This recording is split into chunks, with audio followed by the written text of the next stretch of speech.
one and only Mr. Blake Bedsaul? Yes, sir, it is. How you doing, Bay? Good, man. How you doing? Good, doing excellent. Oh, I guess you should be. You guys are kicking ass. Well, working hard, and it's paying off. It's awesome. Here's something that's really crazy about this whole interview. I mean, and this is like something I guess that was truly meant to be. Like, it was literally last Tuesday. I ran out to go grab. I went to Durand at the local deli to go get some lunch meat and all for lunch and stuff. And I get back in the car, and I have a Serious Octane on in the car, and you guys are playing, and I'm like, I need to get these guys on the show, And I come home. Yeah. And I literally have an email sitting there. You want to interview Saul? I'm like, you got to be freaking kidding me. Like, how eerie is this?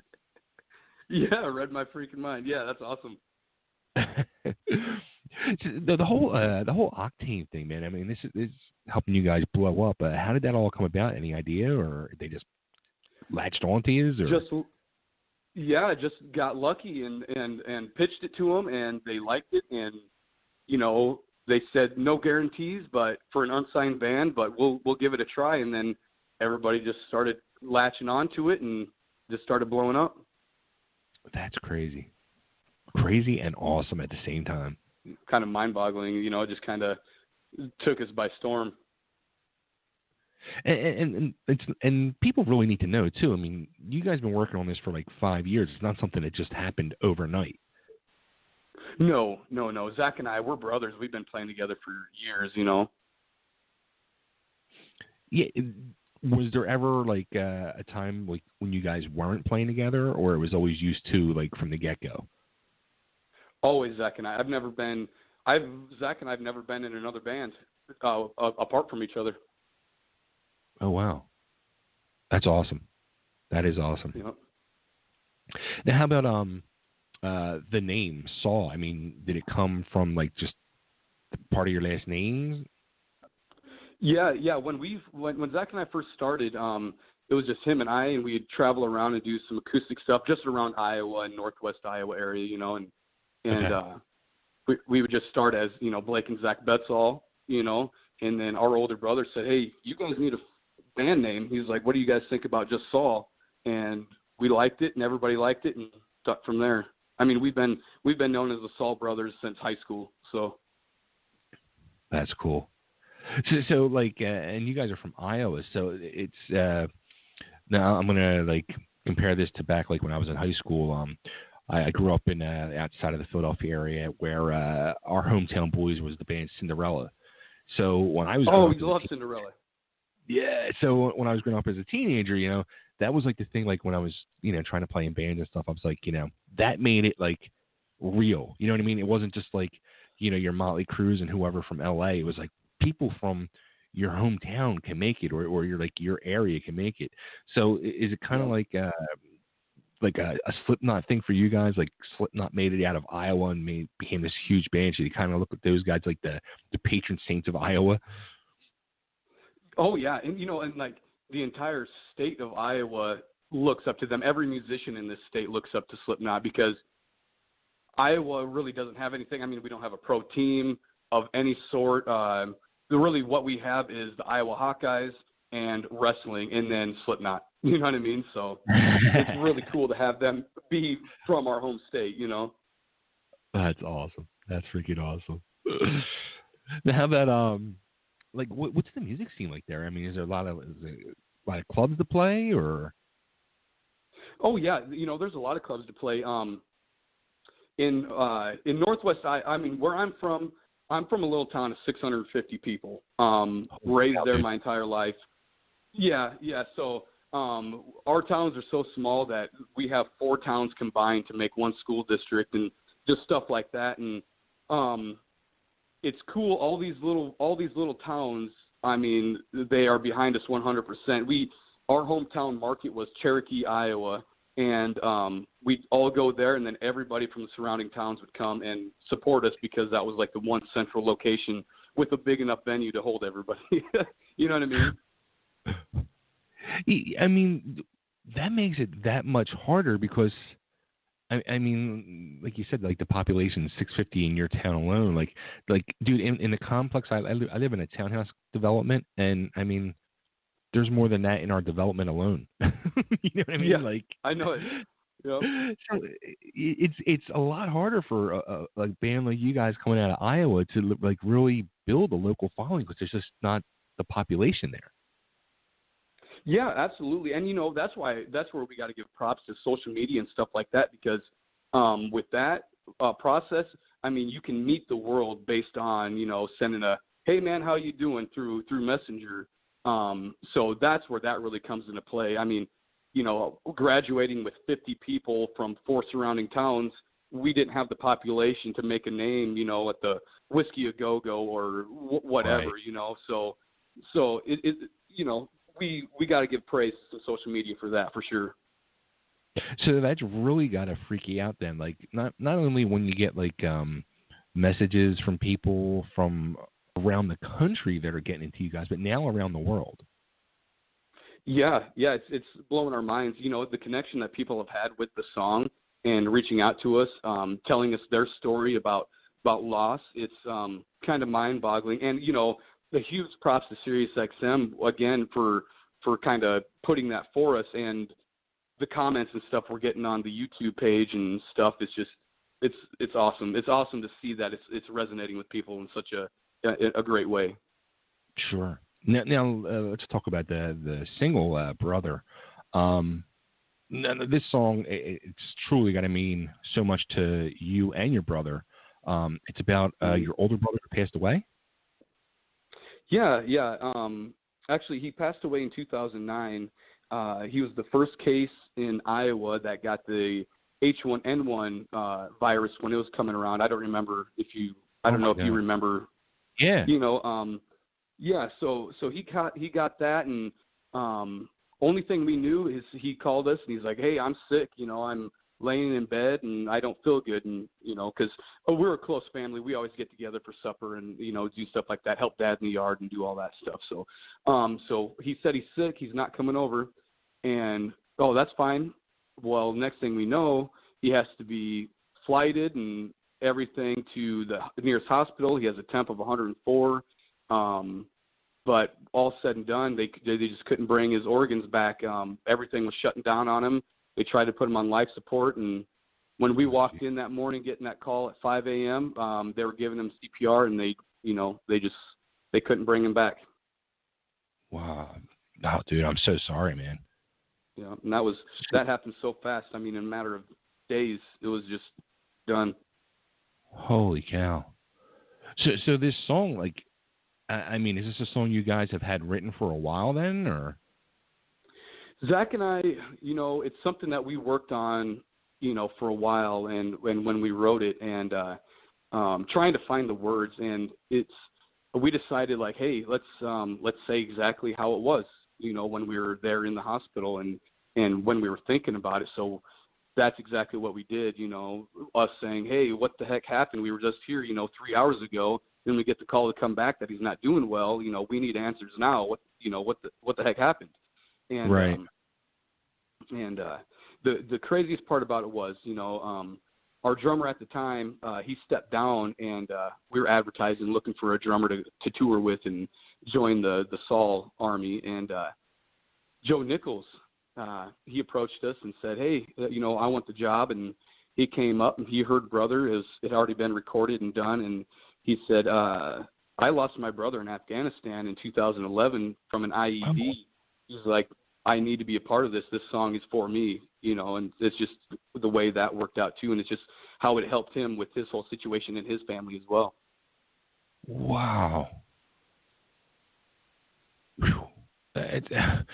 So like when you guys go and put together this EP that just came out, I mean, is it almost like mandatory where like, without a doubt, Brother is the first single?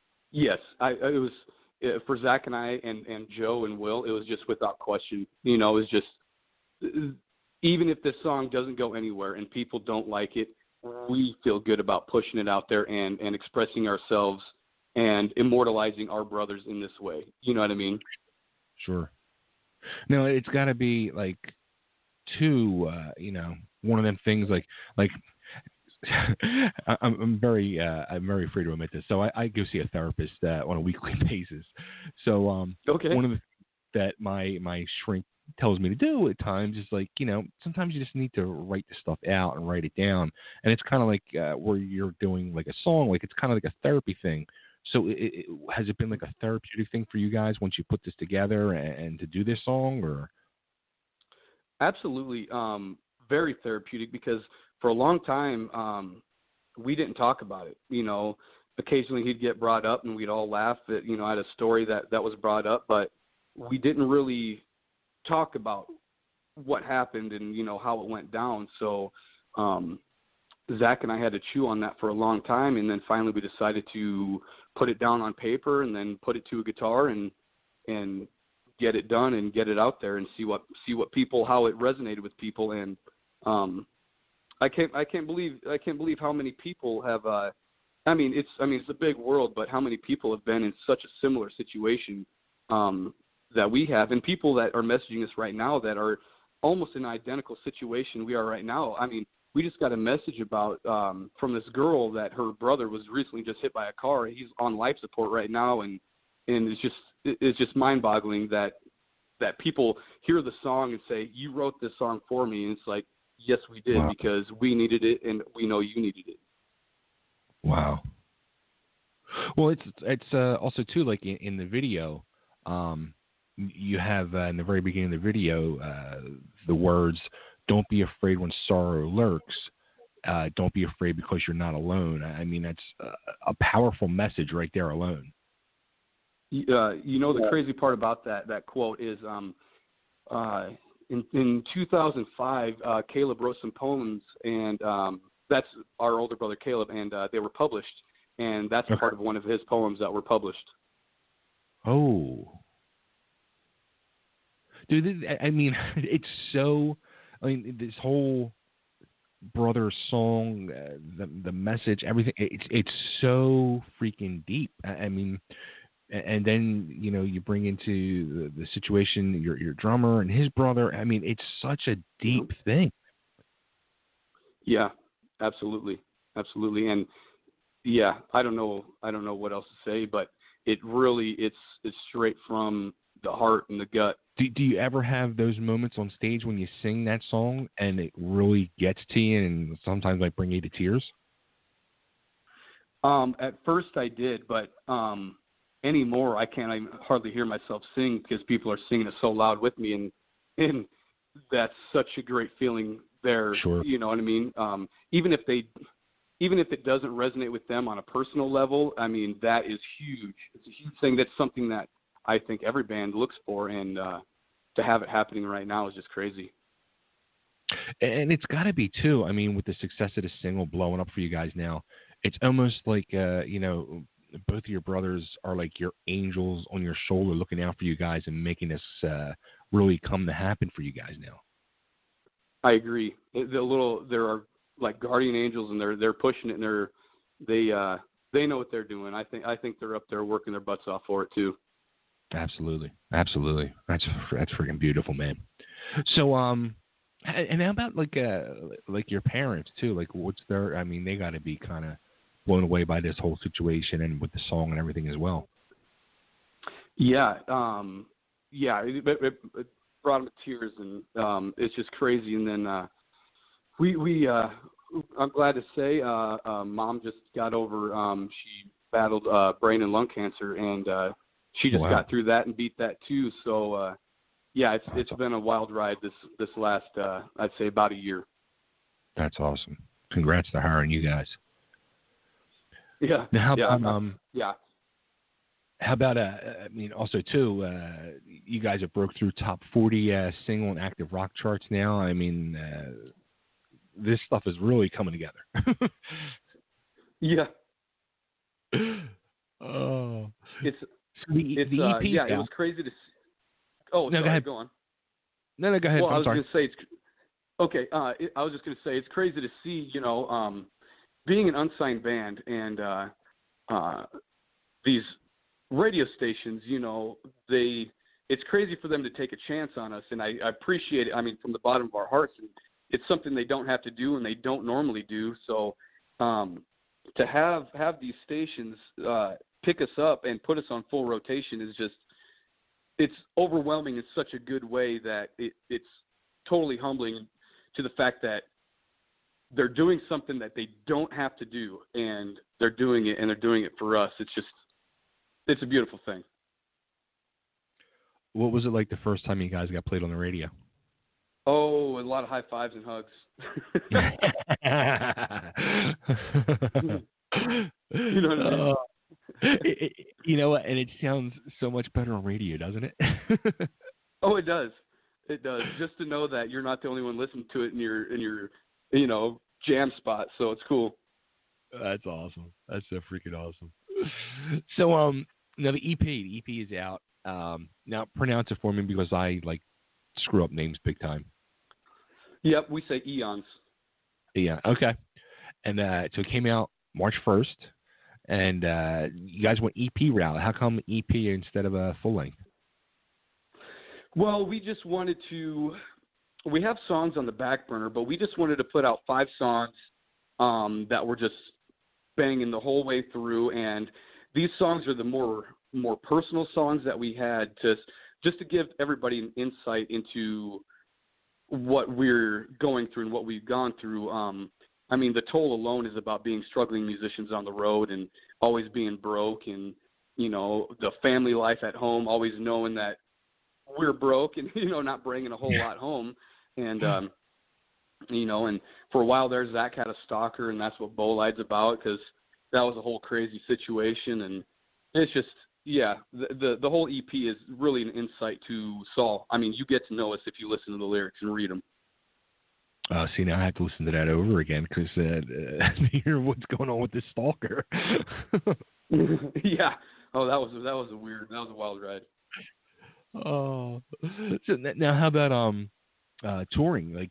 I saw you guys are going to be going out on tour with actually friends of ours. I haven't talked to them in a while, but Boba Flex. Love Boba Flex. Super, super legit dudes. Yeah. We talked to Marty and Sean quite a bit, and they're just stand-up dudes, and they're excellent band and excellent live. And we've had the pleasure of playing with them a couple times, and getting a hold of Marty and talking to him, and actually, getting his number, which was super cool, a couple years ago when we did it. And I'm super grateful that we're going out with them, just because they're just stand-up dudes. Nice. Now, is that your first real tour, or you guys been doing the road thing? We've been doing the road thing for a while. We would do 30-day runs, 2-week runs, 3-week runs, something like that, But we've been, Seattle, we've been Cleveland, and all around the Midwest area. But I think this will be our first. I mean, being in the top 40, this would be our first official run, I'd say. Nice. Yeah, it'll be completely different now because people, they really will have a little taste of you guys and know who you are. Yeah, we're not out there completely trying to sell it. They'll have at least a little knowledge of us. That's awesome. Very, very cool. Now, where should we send everybody? Where's the best place to go to find out more about Saul and you guys, and hopefully not become stalkers? Well, I would say go to saulofficial.com. Whether you use Instagram, Twitter, Facebook, anything, I mean, we're on it. So saulofficial.com, you'll find direct links to all of our social medias, to our YouTube. You'll find us on bands in town, so you can track all of our tour dates.